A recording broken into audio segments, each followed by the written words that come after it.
ప్రతిఘటన టీవీకి స్వాగతం. క్షణక్షణం మీకోసం. హైదరాబాద్ నగరంలో మరోసారి హైడ్రా అధికారులు భారీ కూల్చివేతలు చేపట్టారు. ఈసారి గచ్చిబౌలిలో Sandhya convention centre, mini hall, food కోర్టును కూల్చివేస్తున్నారు.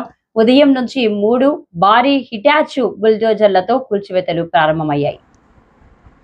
ఈ కూల్చివేతలు పోలీసుల బందోబస్తు మధ్య జరగడం గమనార్హం. పోలీసులు ప్రతి దశలో కఠినంగా వ్యవహరిస్తూ ఎవరిని ప్రాంగణంలోనికి అనుమతించకుండా గౌరవప్రదంగా కూల్చివేతలు కొనసాగించారు.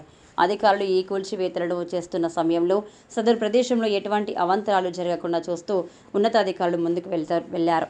ఈ కూల్చివేతలు కొన్ని జానపదంగా ఉన్న శాసనాల, ప్రభుత్వ ఆదేశాల ప్రకారం జరుగుతున్నాయి. సంబంధిత ప్రాంతాల్లో ఉన్న అనేక వ్యాపారాలు, ప్రాపర్టీలు ఈ కూల్చివేతకు గురయ్యాయి. దీంతో అక్కడ ఉన్న వ్యాపారులు నుండి వ్యతిరేకత వ్యక్తమైంది. ఈ కూల్చివేతలు ప్రాంతంలో సందేహాలకు కూడా రేపాయి. ఎందుకంటే గతంలో కూడా హైడ్రా అధికారులు ఇలాంటి చర్యలు చేపట్టిన సందర్భాలున్నాయి. ప్రజలు, వ్యాపారులు, స్థానిక నాయకులు ఈ విధంగా చట్టబద్ధంగా తీసుకున్న చర్యలపై తమ అభిప్రాయాలను వ్యక్తం చేశారు.